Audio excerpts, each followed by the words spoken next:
Welcome back, everybody, to the Aurora Show, and we're going to dive into Cancer risings today. So, Cancer risings, right? Now, I feel there are certain archetypes within the zodiac, right? I've talked about this, wrote a whole kind of book about this. In terms of the archetypes in the zodiac, we know that a lot of these archetypes, right, are myth, lores, legends from ancient times, right? Astrology is a very ancient practice. So a lot of these archetypes, like I've said, they have to evolve. We can't stay stuck in old archetypes that essentially are getting played out, dissolved in the collective consciousness, right? And I talked about this specifically. I'll probably do a series separately on the archetypes of the planets, right? Because the naming of the planets itself is a whole thing. Now, with Cancer, specifically as an archetype, right? It is the symbol of the crab, right? It is the hard shell on the exterior, very soft body internally, right? The crab doesn't move in a straight line, right? The crab often moves this way. It scurries this way, scurries this way. So a lot of the archetype of the crab or Cancer that we get it is about protection. It is the mother archetype as well, right? Cancer in the zodiac is the opposite sign of Capricorn. And we tend to look at Cancer and Capricorn as the kind of parental axis, right? Aries is the child, the infant. They have this spark of life. They are learning about the world. They have this raw, kind of instinctual energy. Taurus is when it's still a child. And Taurus is trying to figure out the boundaries between self and others, right? Taurus is coming to the understanding, right? When we grow up, right, in the infant stage, we are learning how objects and things outside of us are separate things, right? In a way, of course, everything's one, but we're learning this new concept that there are things outside of us. And then we start to learn, like, well, what is mine and what is theirs, right? Kind of when we try to teach kids about sharing, right? And Taurus rules the basic needs being met, like food and shelter and comfort, right? Gemini is like more an older child, maybe like 5, 6, 7, right? They are the curious child. This is when they start asking a lot of questions. They start to be able to talk more, write, learn, read, right? And then Cancer is kind of on the border here of still being a child, but also trying to come into their own. And here is where we meet the mother archetype, right? Because the mother is usually the primary caregiver, the nurturer, the sustainer of life. And we tend to have the concept now that we have a parent, that we have a lineage, we have ancestors, and we also start to learn the concept of home, right? What does our home feel like to us? What has our childhood been for us, right? We start to kind of see different dynamics in the home, right? As we get older, we start to come more to an understanding here of like, that maybe our childhood and our upbringing isn't like everybody else's, right? We have kind of a unique blueprint. Our culture, the way that we were raised, what is normalized for us as a child or at home might be very different from other people, right? So we start to learn this concept of kind of like heritage and my family and where I'm from, right? And Cancer being the crab, right? It's an interesting concept because they do have that hard outer shell, soft inside, right? So the concept here is about protection, safety, right? The crab carries its home on its back, right? And the crab is also constantly trying to protect itself from the external, okay? Now, what's interesting about Cancer is that it is a cardinal sign. And I don't think Cancers get enough like recognition or it's kind of We always feel into Cancer as like the mother, the nurturing, the home, the family. I think I gave this example in my recent update that on a macro level, Cancer can rule countries. It's your homeland. It is where you're from, right? Again, it's your ancestry. It's your lineage. This is where we get things like patriotism, nationalism, right? But Cancer is also a cardinal sign. And we tend to view Cancer as this motherly, soft, nurturing. It's about emotions, right? It's about the feeling of things. Cancer is still a leadership archetype. Okay.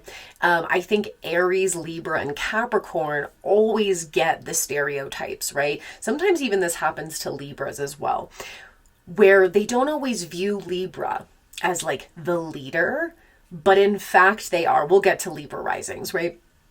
And I think sometimes Cancer gets lost in the shuffle. This is where we get matriarchy, guys. Okay. Capricorn is the dad, right? It's the fatherly energy. It's the divine masculine energy. Cancer is the mother. Now, unfortunately, what's happened is we have prioritized Capricorn. Capricorn is like the patriarchy, capitalism, hierarchy, government, authority, right? Figures. And so we've kind of prioritized Capricorn at the expense of Cancer. Cancer is designed to be the leader of the home. The mother is the leader of the home, the leader of the family, and in many ways the leader of the community, right? Because Cancer can kind of go into community or extended family, right? They are kind of the matriarch. And the other thing I always find interesting with Cancer archetype, right, is that they named the most kind of, I guess we could say, the most widespread deadly disease, right, after the archetypal mother. Interesting, right? Because the archetype of Cancer, the constellation of Cancer, has been around for thousands of years. Now, I don't know, they could have called it something different back then, but definitely within the last 1,000 years, like we have been referring to the Cancer constellation, right? The Cancer archetype. Why did they choose to name a disease, an ailment, whatever you want to call it, after the archetypal mother? Well, I think on a subconscious level, we now associate the word Cancer with death, with the disease, right? With this infection almost that basically kills you from the inside out. We named that after the mother, right? And this has such psychological implications. We can't even dive into all of that in this video, but I would like to reclaim the archetype of Cancer, okay? Psychologically, we need to get rid of these kind of associations that we've come to have now in modern day, right? And so, after they did that, and then, right? I go on about this all the time, guys, but I just can't help myself. The ruling archetype of Cancer is the moon, okay?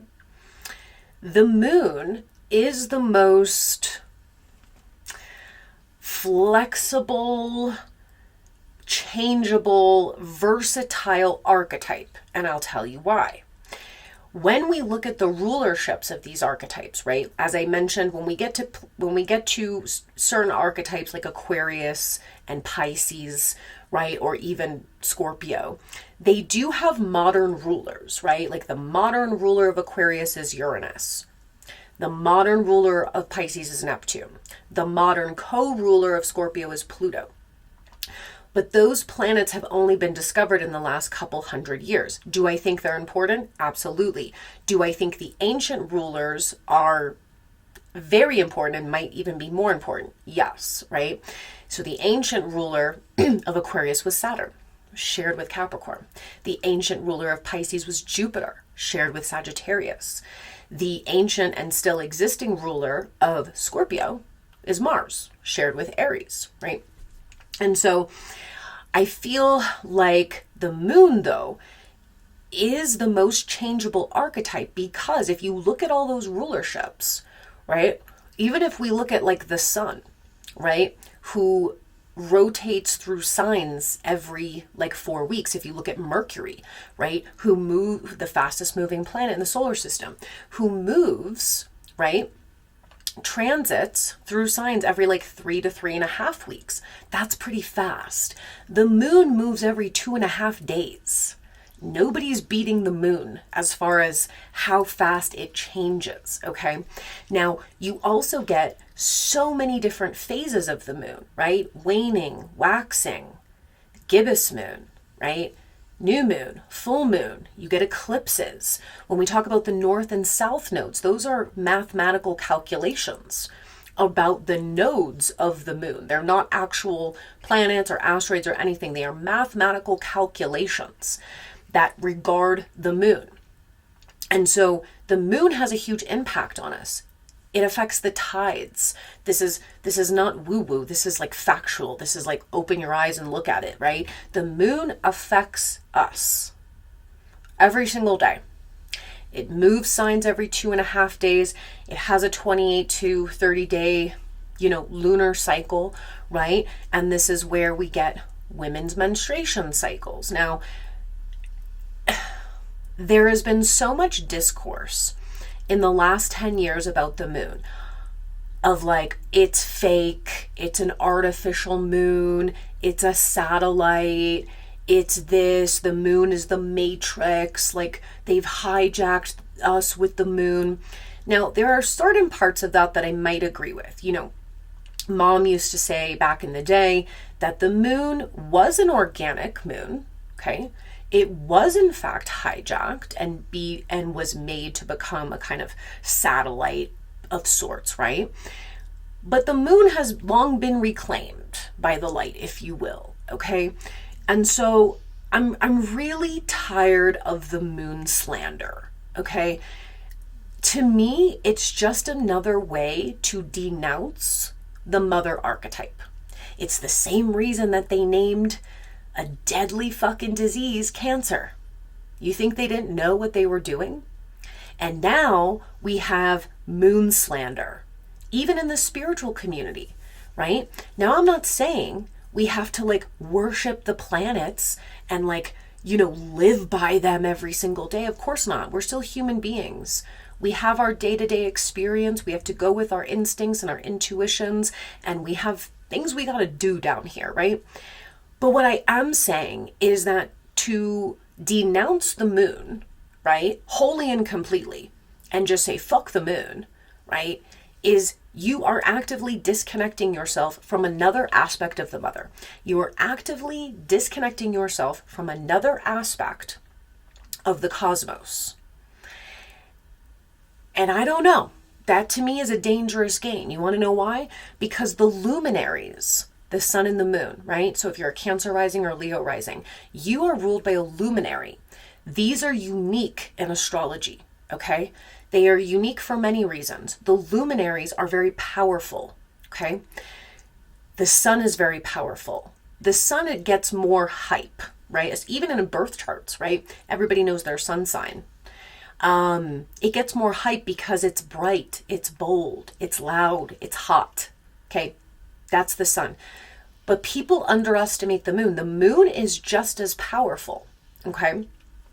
This is why ancient lore would say that people act out under the full moon, that atrocities and disasters and things tend to happen under eclipses.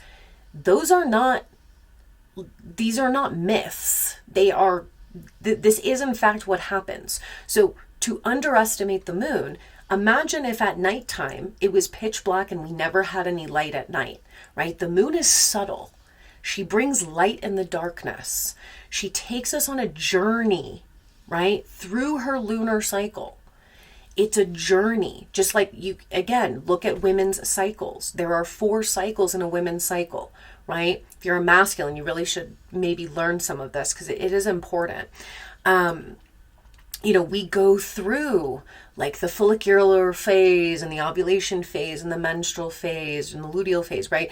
We go through all these phases. And so the moon is just as important.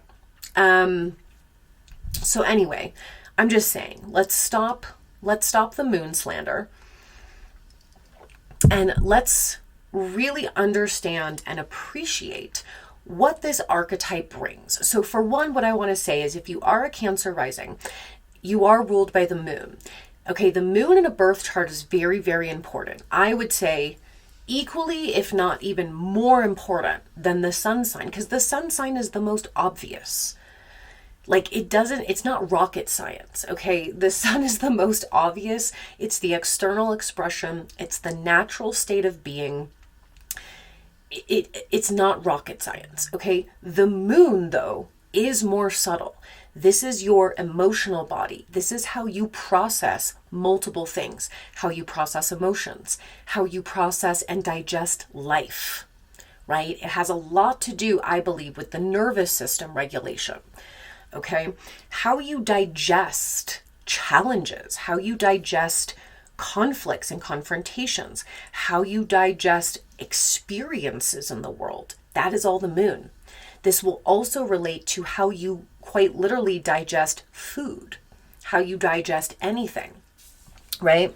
And so the moon rulership, it does mean that you will have a lot of ups and downs.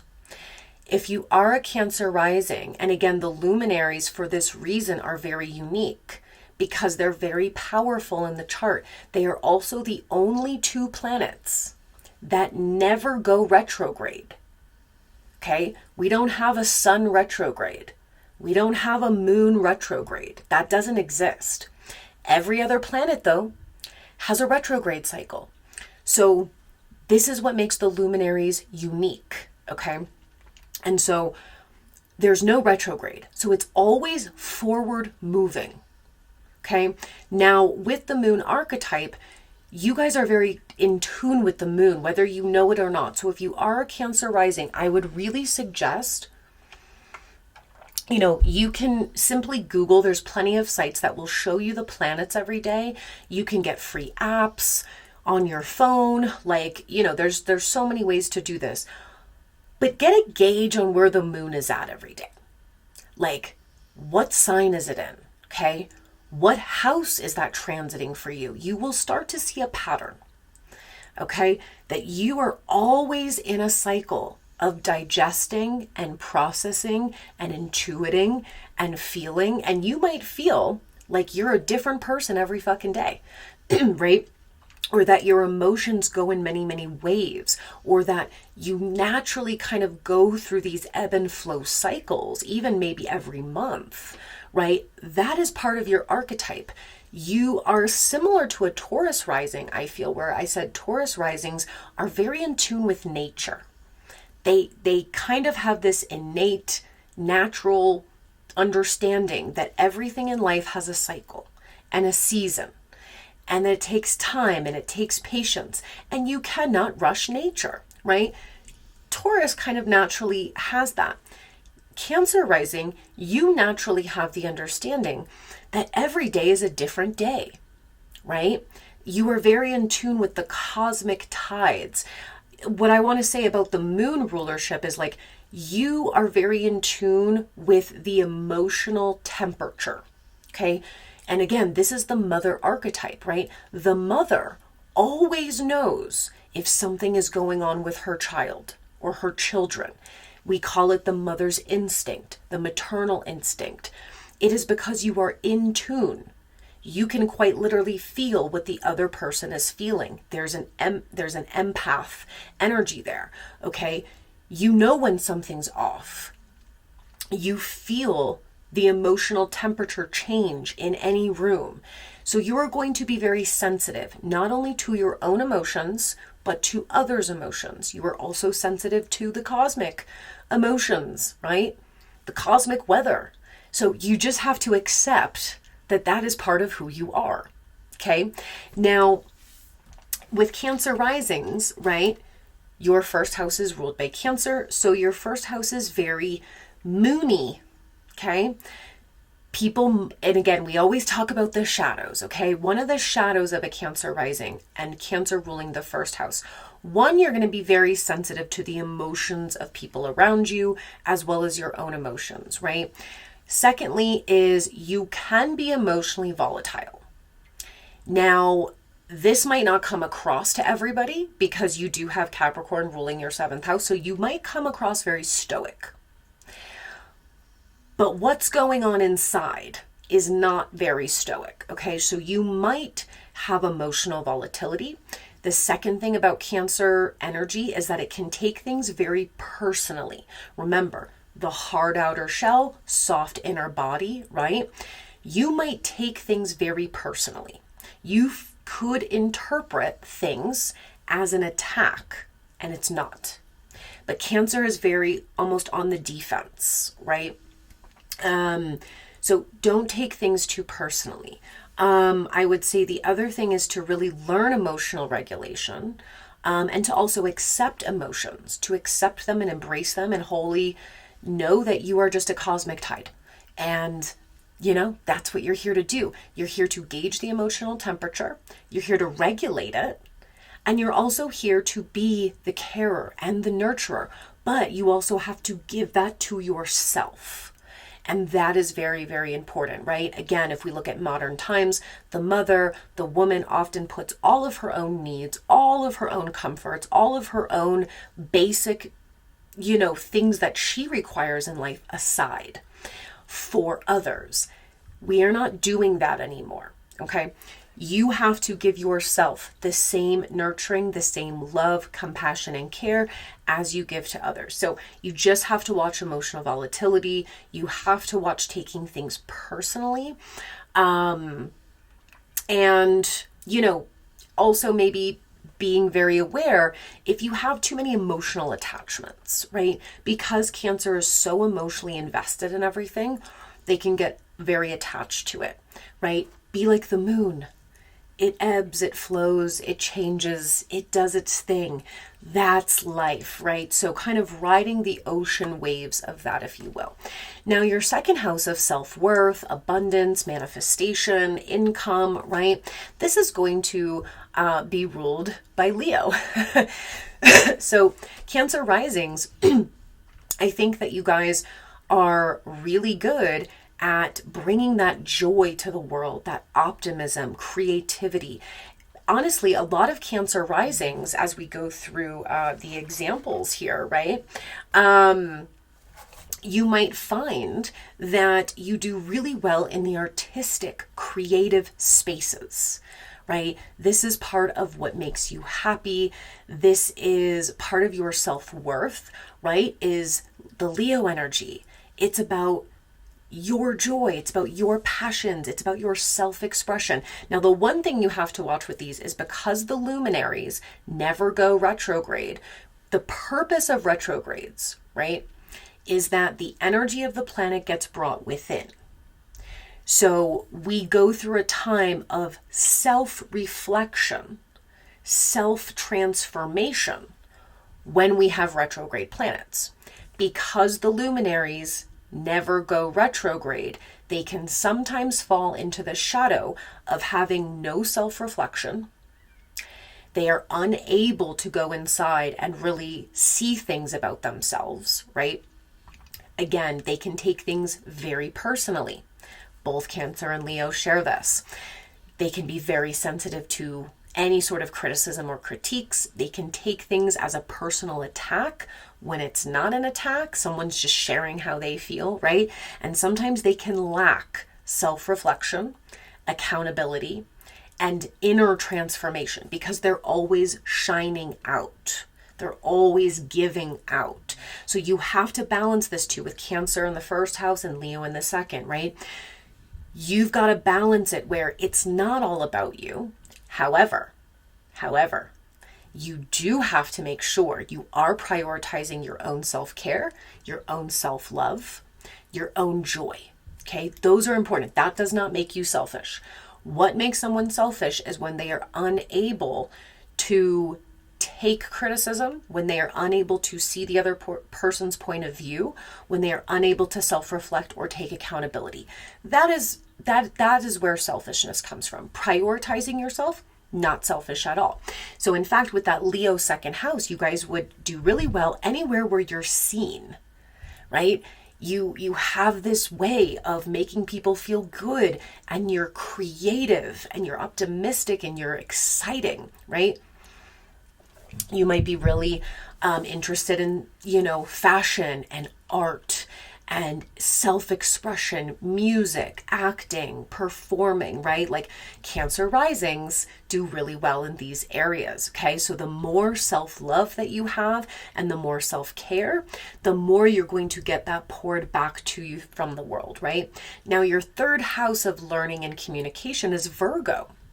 That one's very interesting to me, right? You, again, not only are you a huge temperature gauge, and very, very keenly, intuitively aware of everyone around you and the emotional gauge of the environment, right? Like you're so empathic in that way. Your third house is Virgo. So in this regard, what you're going to see is you guys are really excellent writers, okay? And this comes from the Leo second house as well. That Leo creativity is so juicy there, right? It might become your vocation. It might become, or something that you love to do that really not only feeds your self-worth and your joy, but actually makes you abundance, right? It's your way of creating in the world. And that Virgo third house means that you will do the research. You will put in the practice. You will put in the time to perfect whatever it is you're doing. Okay, Virgo third house, you can analyze things, you can be perfect, right, in your level of learning, absorbing. So you are people that will get very good at whatever you do because you're going to put that time in. You're going to perfect, you're going to learn, you're going to research, you're going to make sure you hit all the details, right? You guys could be amazing writers. I love Virgo third house. I mean, that's like just so ideal to me, to be a writer or an editor. What you have to watch out for here is that because Virgo is in your third house of communication, one thing that could happen is Virgo can lock on to all the problems and they feel they need to fix everything. So what can happen is that empathic Cancer rising, when you feel something's going on with someone else, your immediate thing is to try and fix it, to analyze the situation, to give your suggestions, to give your critiques, to give your solutions. That is great as long as the other person is asking for it, right? Otherwise, what it can come off as is invasive. What can also happen is that you might find that sometimes people might say or feel that your communication is very critical or that it's too analytical, right? Virgo's very analytical. So people might say, this just is, there's too much detail here. There's too much information. I'm overloaded, right? Or they might say that you are critical, or judgmental or something like that. That's just the shadow of Virgo. Again, what you want to do is you want to wait for people to ask for your assistance, ask for your guidance, and ask for your suggestions, because you will be able to give fabulous advice. You will be able to really nail on the head what's going to help that person, how they can improve, what they can do, right? You guys you also might be very interested in like healing work, like teaching people about metaphysics or health and wellness, healing, things like that. You also have to watch your nervous system because the third house is the mental body. And Virgo can suffer from too much stress, worry, anxiety, things of that nature.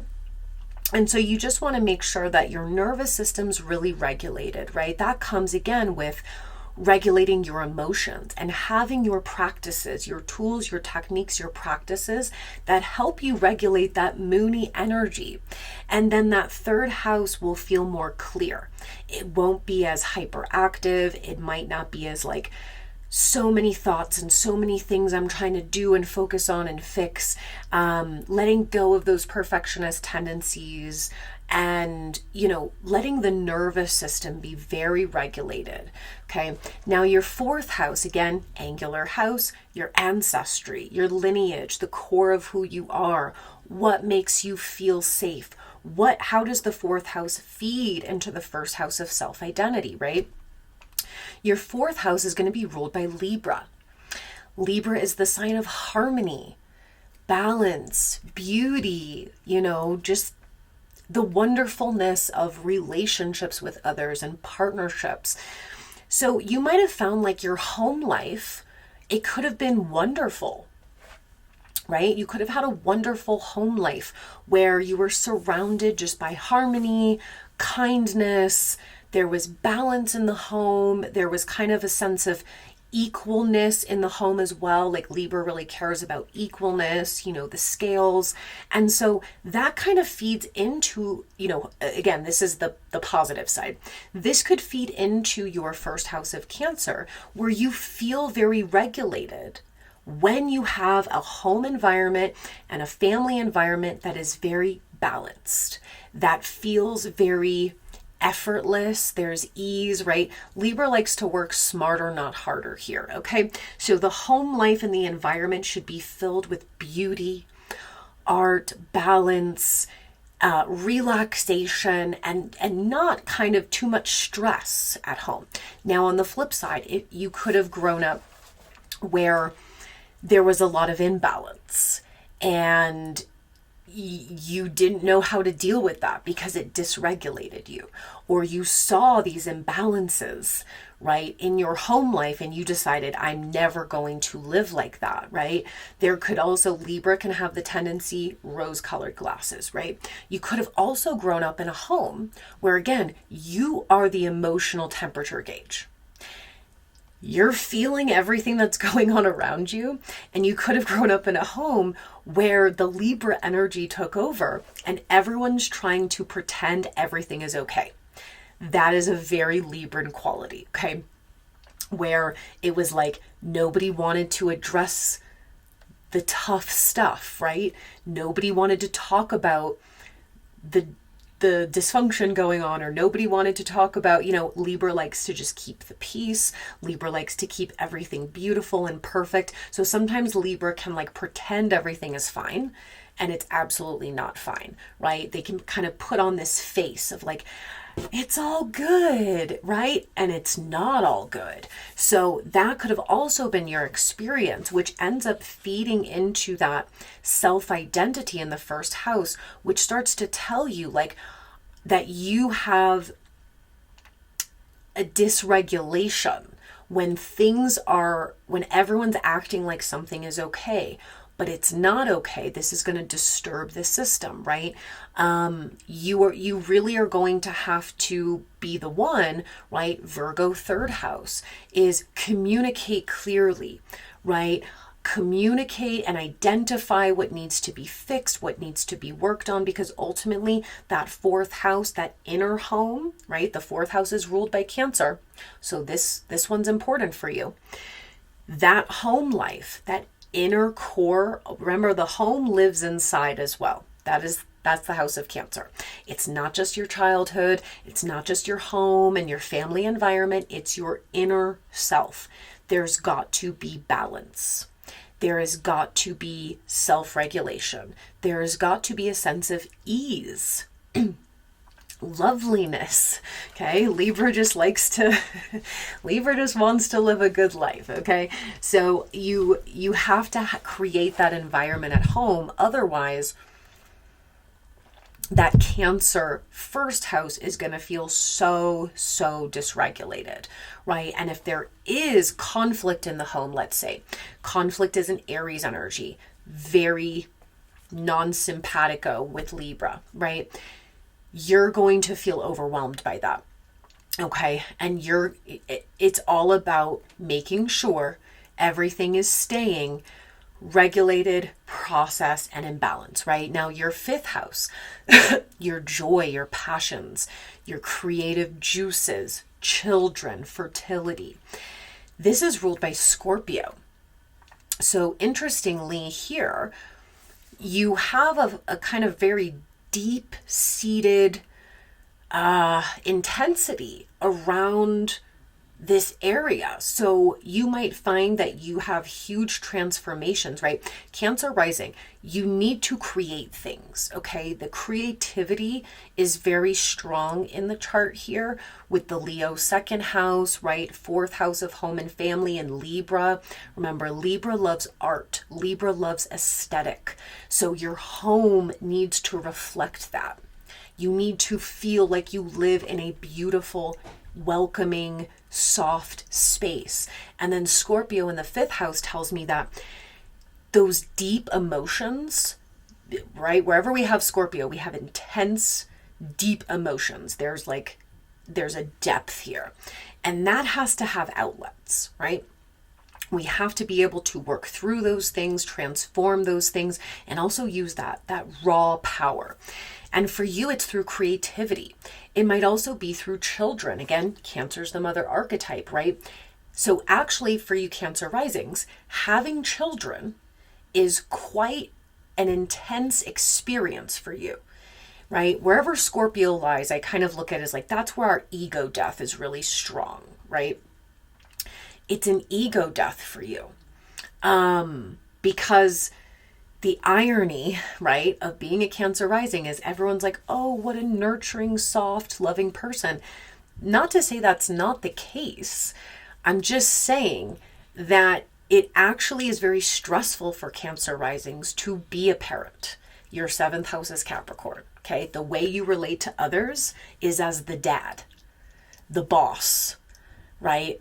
Not this like mushy, soft person. So actually having children is quite an ego death transformative process. Now, Scorpio also rules the sexual organs. So for many of you, you Cancer risings, maybe you have complicated pregnancies, right? Maybe there is things that come up, especially in the womb area, either from pregnancy or after birth or postpartum or in menopause or somewhere in, even if you have no children, right? There's going to be a lot of stored intense energy in the sacral, okay? This is almost kind of similar to my Taurus risings. Again, I said Taurus and Cancer risings very similar because they had Virgo in their fifth house, meaning that the health and wellness of their sacral requires a lot of healing.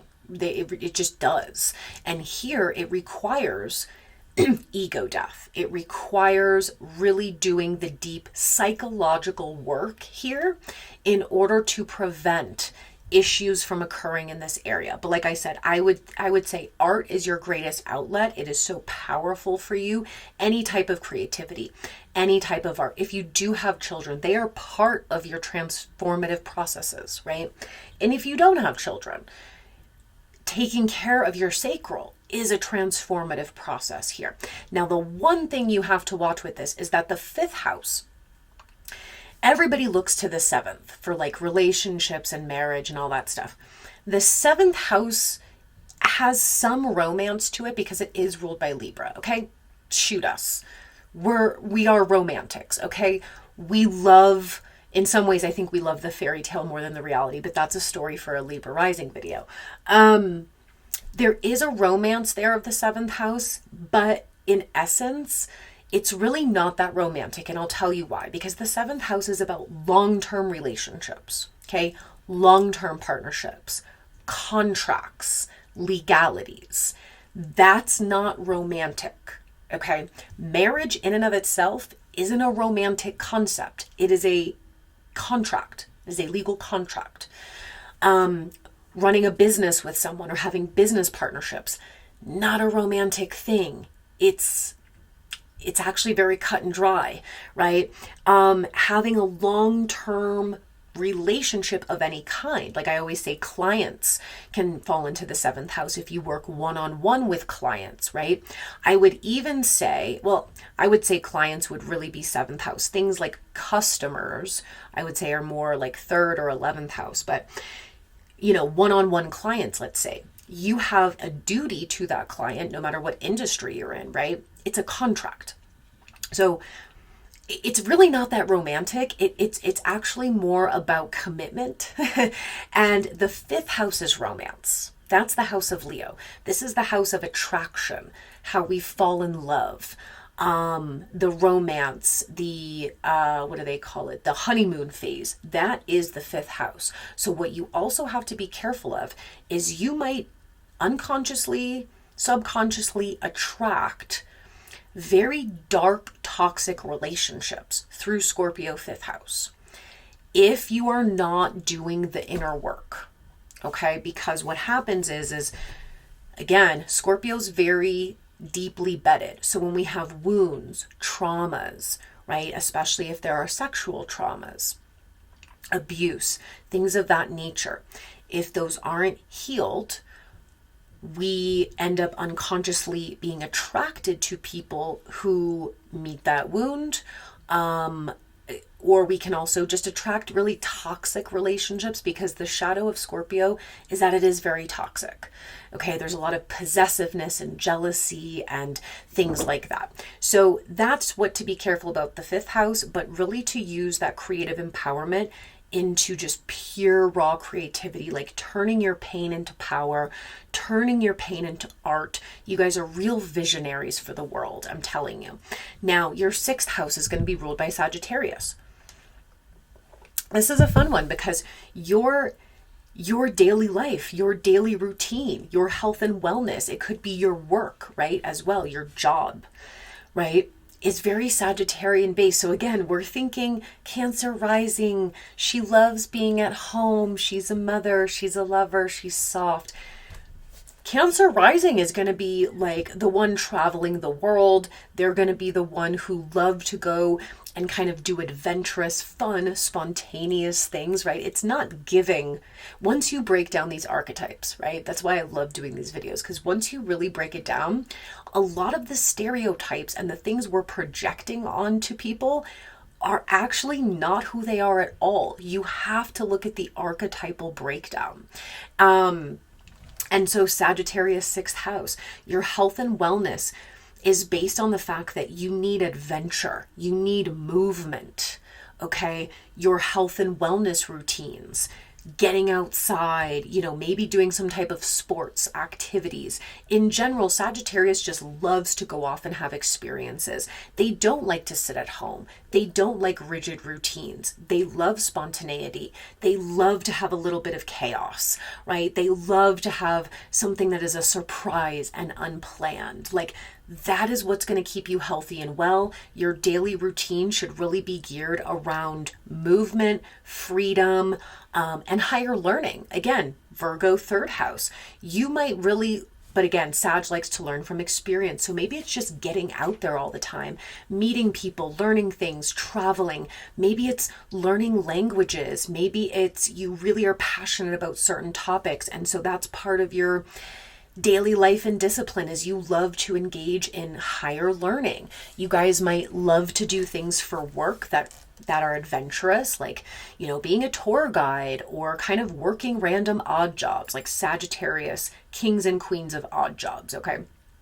Doing odd jobs. You might not do so well working in like a 9 to 5 or staying in the same career forever. Like, you want to kind of bounce around. And so that's really good to know, right? And how to move your energy and how to regulate yourself. Seventh house Capricorn. This is where it's a conundrum always, right? It's a conundrum of always looking at the rising and the seventh house rulers, because this is how you form relationships with others. Yes, the first house is the first impression. It's the vibe, it's the aura. But the seventh house is what really comes through when you're engaging in relationships, okay? You are looking for, the mom is looking for the dad, okay? And this goes for masculine and feminine, right? Cancer rising men will be attracted to Capricorn-esque women because that's their seventh house. They're looking for, it's a power couple dynamic, right? They're looking for a partner who, and again, this doesn't mean you have to have children. This is just the archetype, right? The archetype of the dad. Even if you don't have kids, you're looking for someone who has integrity, is responsible, who is hardworking, and who can hold the fort down. Because one thing about Capricorn is that they can hold the emotional fort down because they don't have those waves like Cancer rising does, okay? They're like this. Okay, Capricorn is baseline. It's very hard to get a Capricorn or like a moon in Capricorn, right? I have moon in Capricorn, or major Capricorn placements. It's really hard to get us to be like emotionally volatile. Okay, that you have to take a lot to get there.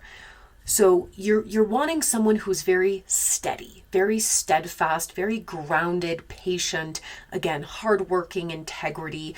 Like that is what you're looking for in long-term partnerships, right? Capricorn is also the boss energy. Capricorn is the success energy. Okay, so your Cancer risings are going to be very attracted to people who have money. Leo second house. Okay. Leo loves to shine. Leo also loves to spend money. So you have to make a lot of money, right? But that seventh house Capricorn, you'll see a lot of Cancer risings who partner with someone, whether that's in business, marriage, long-term dynamic of any kind, collaboration, who want to grow with them. They are building an empire together, where the partner comes with a sense of money, power, or status, because that's very Capricorn, right? And you'll see a lot of this with these examples, okay? Now, again, you're coming off in relationships as Capricorn. People might not know that you're feeling all these types of things. It depends where your moon is as well, but people might not realize that you are feeling so many things, because when you are engaging with others through the seventh house of Capricorn, you're coming off as stoic. You're coming off as, I've got it all together. This is just business. This isn't emotional, but really it is, right?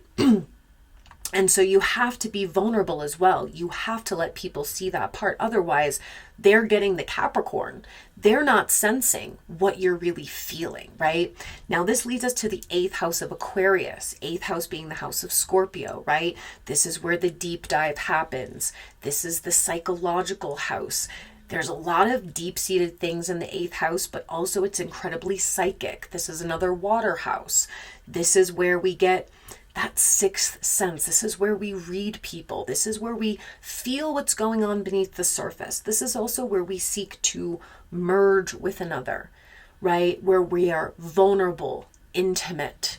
This is the rawest part of ourselves. And when we share it with someone, it's very intimate, whether that be the sharing of resources, whether that be sexual energy, whether that be intimacy of any kind. When we let someone into our psyche, it's an intimate experience, right? In Aquarius is by far the most detached sign, okay? Aquarius is like the sign of brotherhood, sisterhood, right? It's platonic in nature. Aquarians love humanity. They are very humanitarian. They love people. They don't always like to be around people, though. We'll get to that about Aquarius. They love humanity, but they can hate people. Does that make sense? They need a little bit of distance from other people, okay? They are not mushy-gushy. They are not overly romantic. They are not overly emotional. They are detached. They are platonic. They are giving you more of the kind of brotherly, sisterly love, okay? Now, what Aquarius 8th house does value is authenticity. They love people that are a little quirky. They love people that are themselves and authentic. They actually vibe really well with having partnerships, again, 7th house Capricorn, that are more like partnerships, business partnerships, friendships. They're not, again, we have this idea of the mother, of like, oh, she's so like soft and loving and nurturing and mushy. But Cancer risings actually aren't that way. They actually, again, a lot of people might misconstrue what you're actually feeling on a day-to-day basis, how deep your emotions go, because these houses of where it's supposed to be expressed vulnerably, it's not, right? 7th house Cap, 8th house Aquarius, 4th house Libra. It's like you're always kind of having a distance. And so I think for Cancer risings, if this is your archetype, the biggest irony is in life for you is learning how to actually be vulnerable. It is learning how to express what you are really feeling, how to emotionally regulate, how to accept your emotions, how to work with them, and how to express them. Okay. 8th house Aquarius, you have a very unique way of being intimate with others. For you, it's about real authenticity. You value freedom. You want to be able to do what you want to do. You want to be able to have a sense of commitment with people and a partnership and a long-lasting care and nurturing, right? But in the 8th house, you might put up a wall. There might be a huge disconnect there, where you're not really sharing how you feel. You're sharing intellectually, Virgo 3rd house, or you're sharing very practically, Capricorn 7th, okay? So you want to really embrace that Aquarius 8th house. Don't lose your authenticity or your independence, your sense of freedom, right? Sag 6th house. But you have to open up. There's got to be an openness. Now, another thing is that you might have a really great way of helping humanity, right? Through those kind of tougher emotions that arise in the 8th house because you're a Cancer rising and you understand emotions better than anybody.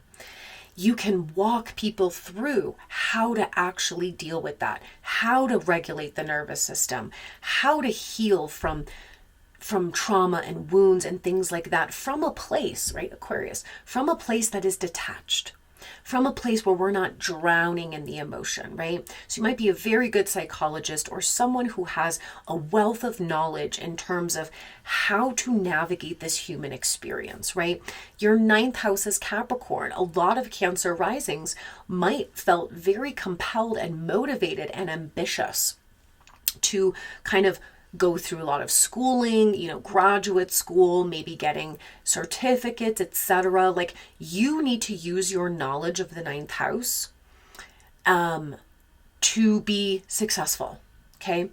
Again, there's a huge element here of like, you're very good at studying, researching, learning, becoming really competent, really knowledgeable, and carrying a lot of wisdom. And that 9th house is like, you could become very well known for that. You could build a business off of that. You could become very successful in sharing the knowledge and wisdom that you have obtained, right? Brings us to the 10th house, right? So if the 9th house, so 8th house is Aquarius. Oh, sorry, I jumped backwards. Apologies.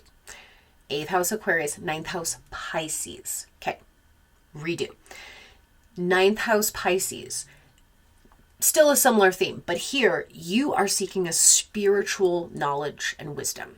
You are truly here to connect with something beyond yourself. You have an incredibly intuitive way of learning. You have a spiritual calling that is going to keep calling you until you embrace whatever that is. But that 9th house is going to keep drawing you out into the world of experience. And in Pisces, it is a spiritual calling. And this brings us to the 10th house of Aries. Okay. Aries, leadership sign. Okay. Bold, the pioneer, the leader, the first to do something, the solo rider. Your 10th house is ruled by Aries. You are here to actually build your own success on your own. This is where 7th house Capricorn feeds into that as well. 7th house Capricorn, when you're working with someone, whether that's in a marriage, a business partnership, client, etc., it is a very business-like transaction. You are not losing your autonomy in it. It is very much like we are both the boss, okay? And we are two bosses working together, right? In your career, though, in your soul's purpose and mission, like the 9th house is the calling, But the 10th house is where the calling becomes manifested, right? The calling becomes the vocation. The calling becomes the mission, becomes the purpose, becomes the career, right? And that 10th house Aries, you might have to work alone. You're here to build something on your own and to maybe pioneer something that hasn't been done before. Again, you have all these placements of a lot of art, creative power, and a lot of wisdom and intuitive way of teaching people and learning and working with people. That Aries 10th house, you're here to be your own boss. You are here to build your own legacy. Okay, 11th house of Taurus, that's the community. That's your service to humanity. This is your speciality. Okay, Taurus 11th house, you actually have a way of bringing abundance to your community. Okay, you are an abundance generator, an abundance builder. Also, Taurus is the physicalness, right? You are here to probably build physical communities. You might also be here to part of your gift to the world, part of your speciality that you provide, right, to others is that you are a stable force. You are grounded, you are rooted, people rely on you. People find you consistent, they can lean on you. You're holding the fort. But again, Cancer rules money. I'm going to get to that with these examples. Cancer rules money. Fight me on it, okay? I know Scorpio has an influence on money. There's no doubt about that. But I think Cancer rules money. You literally can't convince me otherwise, because this is another tangent, but I went on this whole deep dive where I researched all the richest people in the world and their charts. You want to know the most common placement or placements in every single billionaire's birth chart? I mean, there was lots that have commonalities, but the number one was Cancer placements or Cancer degrees. I'm just saying. So you are here to bring abundance to the world in many ways. You are here to be the foundation and the physical fortress, right? That people rely on you. People are able to you're the constant, right? And you also could end up building physical systems, physical communities, physical structures of some kind that bring people together. Now, this leads to your 12th house of Gemini. Okay. The 12th house is the subconscious, remember. And if you do not integrate the 12th house, it will affect you. You will embody the shadow of your archetype. I'm kind of convinced on that as well.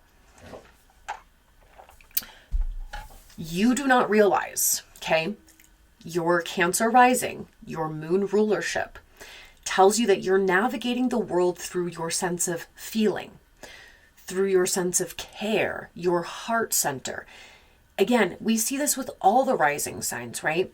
The way that we sometimes see ourselves is not necessarily the way everyone else is interpreting it, right?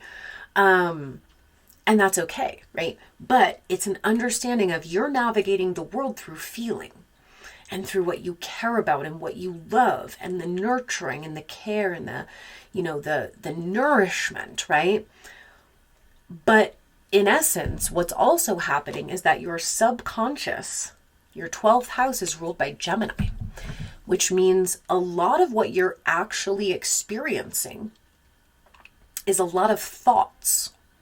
Gemini is the mental body, and Gemini has a lot of thoughts. Okay, I have Mars in Gemini.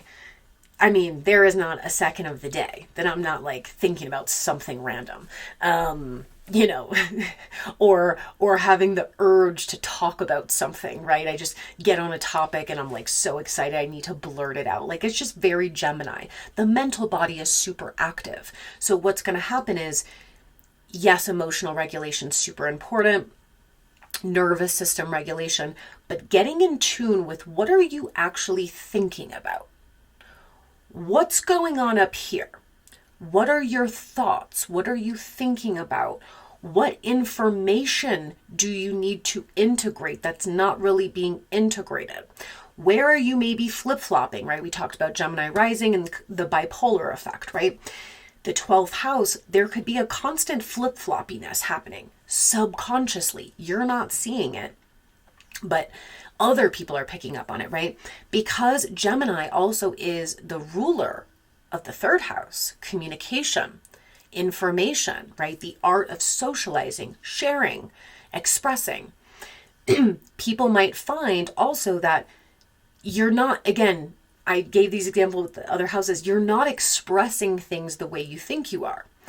8th house Aquarius, there's not really a vulnerability here. Gemini 12th house, Virgo 3rd house, you're speaking analytically, but it could feel like there's actually a lot more you have to say. There's actually a lot more you are thinking about. There's a lot going on up here, but because the 12th house is very subconscious and it's in the background, people can feel maybe like you're not telling them the whole story, or you're not giving them all the information, or you're not communicating properly. Again, 12th house is Pisces. This is kind of similar to the video I did on Gemini rising, because they have that Pisces 10th house. People can misinterpret what you're saying, right? So what you have to do is sit with the 12th house. That requires solitude, that requires the inner reflection, right? And get very clear on what are your thoughts? What are you thinking about? What information do you really need to digest, clarify, and then you determine how you want to communicate that, how you want to share that, right? That is part of getting that clear communication. Now, some of the examples of Cancer risings. The first one was Meghan Markle. She is the villain, right? A lot of these Cancer risings come off as the villain. And I think that's very interesting. Again, villainizing the mother archetype. You know, not to say that some of these people probably are embodying the villain, but it's just interesting and funny to me, right? She is a 24-degree Cancer rising. That is a Pisces degree. People misinterpret her all the time. Everybody says they don't get it. They don't get it. I think that's very like Pisces degree coded. So she is ruled by her moon in Libra, okay, in the 3rd house.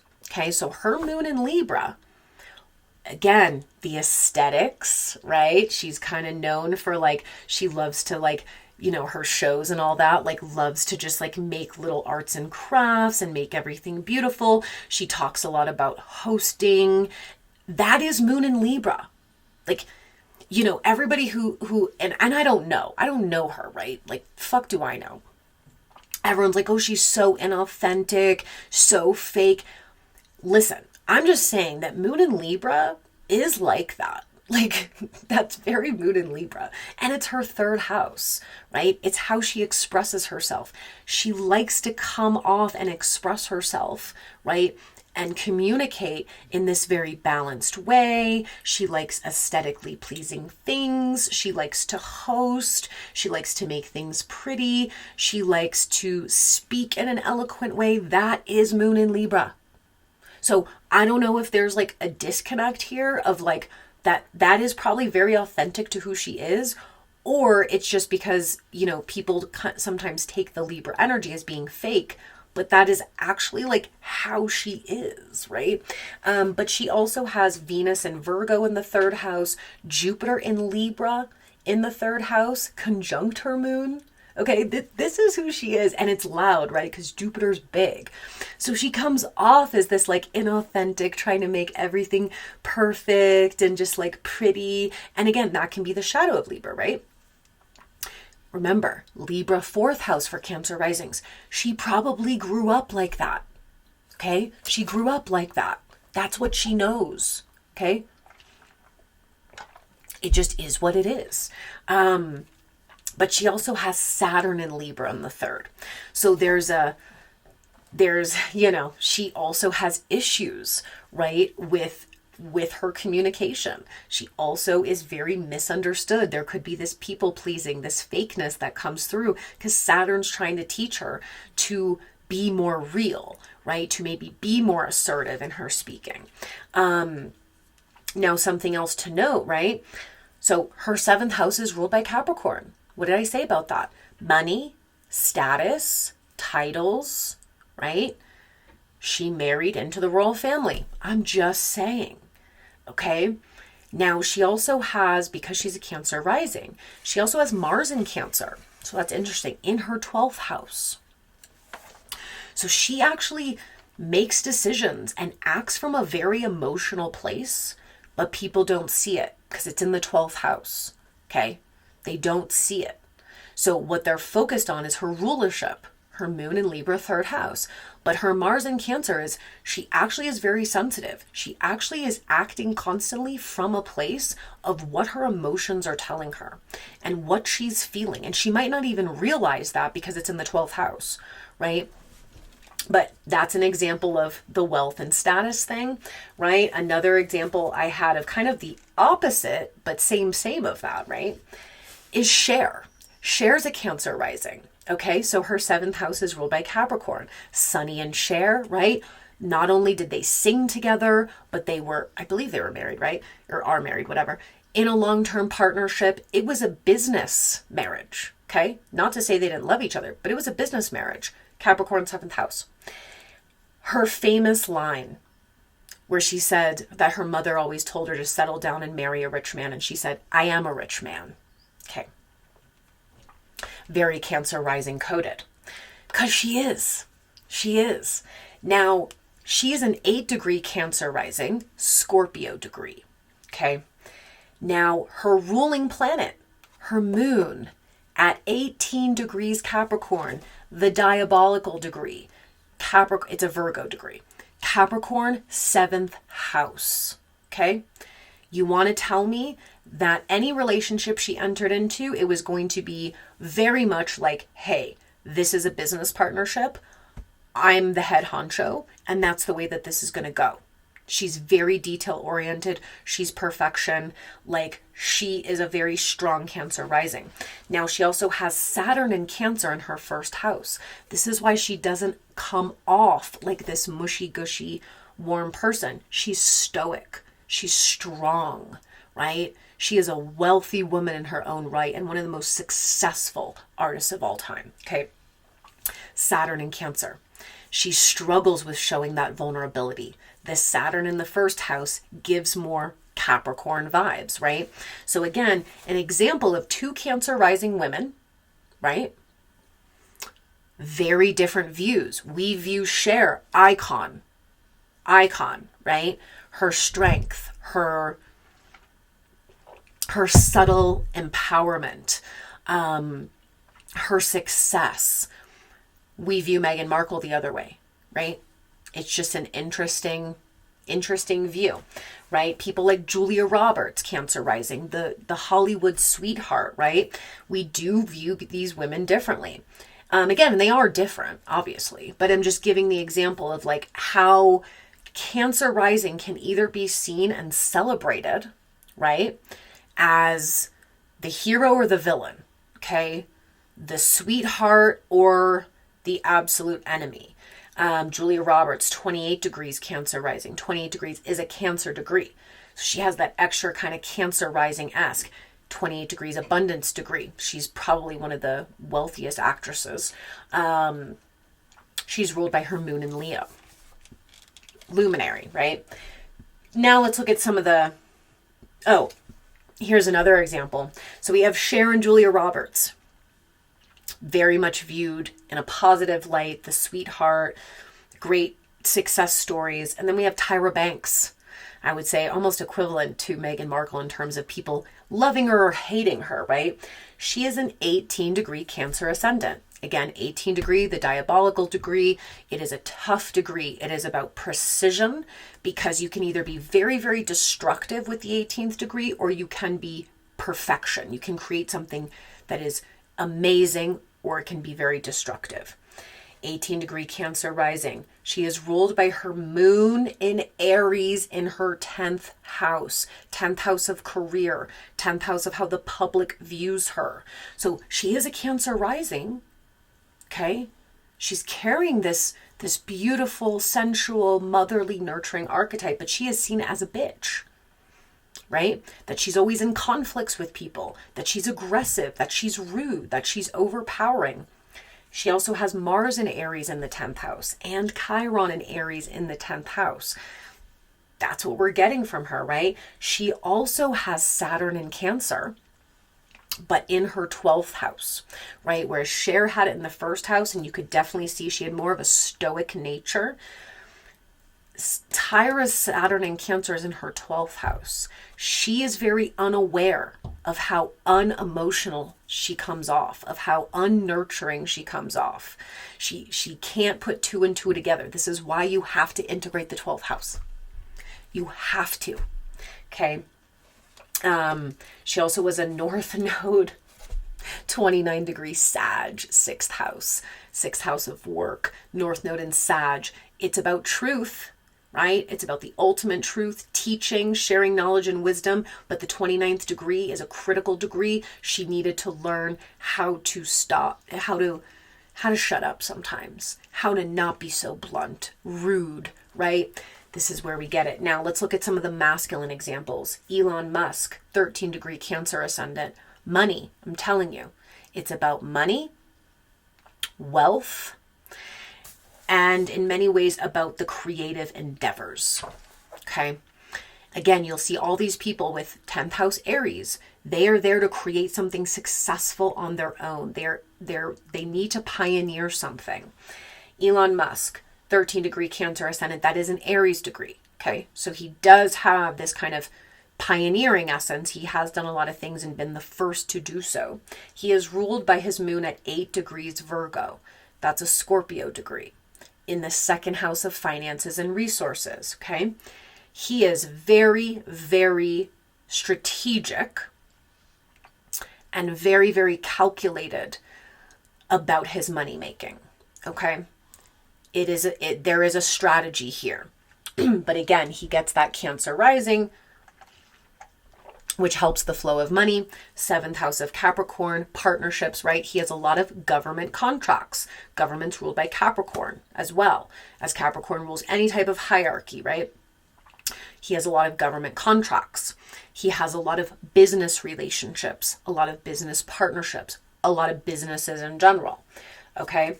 Now, he also has his Sun in Cancer and Mercury in Cancer. His Sun in Cancer is in the 12th house. People don't really know how maybe sensitive he is, how he does really care about a lot of things, right? But they can't see it. 12th house is very unseen. He also has his Mercury in Cancer, 1st house. I think this comes off when he just blurts things out, and he does speak a lot about what, I think he does try to share a lot, especially like on Twitter or X or whatever, about what he feels. Sometimes he can fire off too quickly, right? And make emotional statements. But nonetheless, right? He has a lot of children. He's kind of obsessed with having a lot of children. That is kind of a shadow here of a masculine having the Cancer rising. They are not the mother archetype, right? So this kind of obsession with populating and children, it's giving Scorpio 5th house to me. And because he is a 13 degree rising, an Aries degree, I noticed he also has Chiron in Aries. Right? So there's a wound for him around actually like doing things on his own, right? I think he works really hard, but there could be some real wounds around this, which might be why he just tries to have so many kids. I don't know. Bill Gates. Again, you'll see this with billionaires. They all have Cancer energy or Cancer degrees.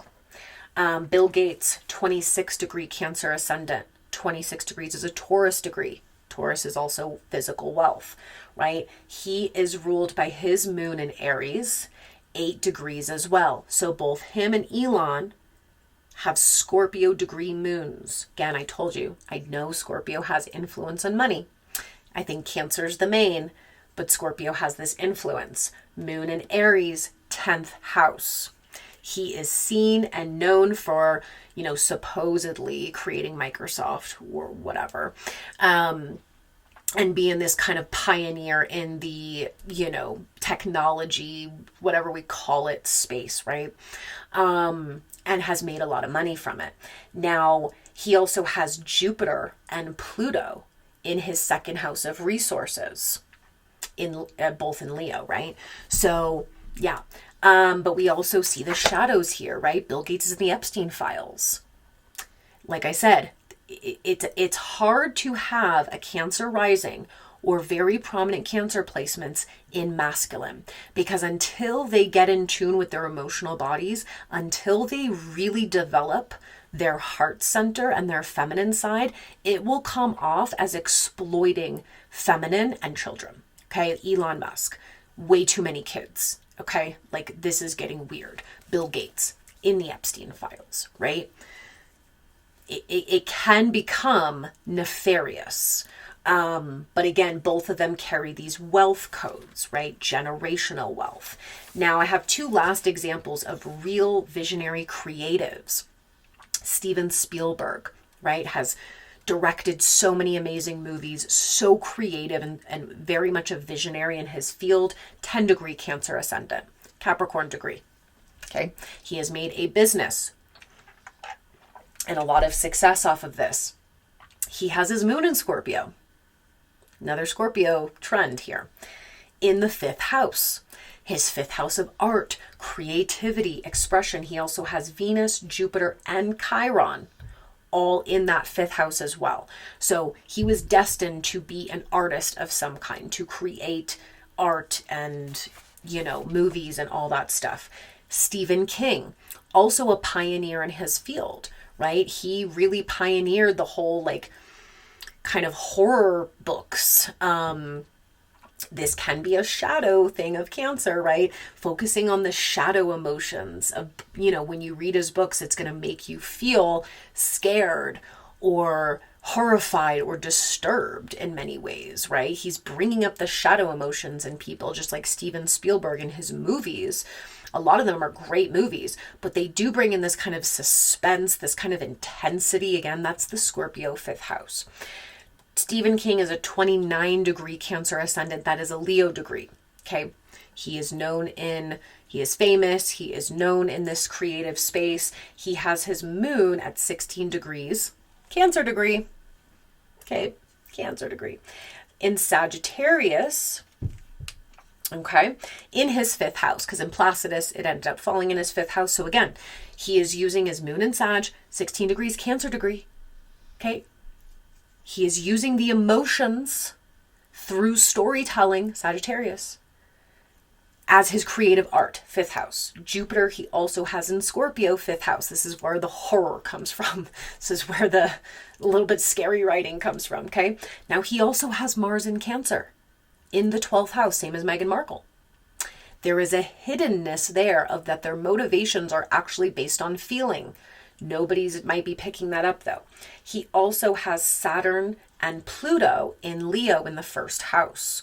So there is an intensity to his creative energy. Again, this is where we get kind of this interesting genre that he's famous for. So this is kind of the interesting archetype with Cancer rising. And I think for this and Leo rising, it does set them apart as being luminaries. So if this is you, really get in tune with your moon, take some of those examples and kind of feel into how you want to embody this creative, emotional energy in life, whether you're a masculine or a feminine, right? So yeah, love you guys. And I will be back soon with the Leo rising.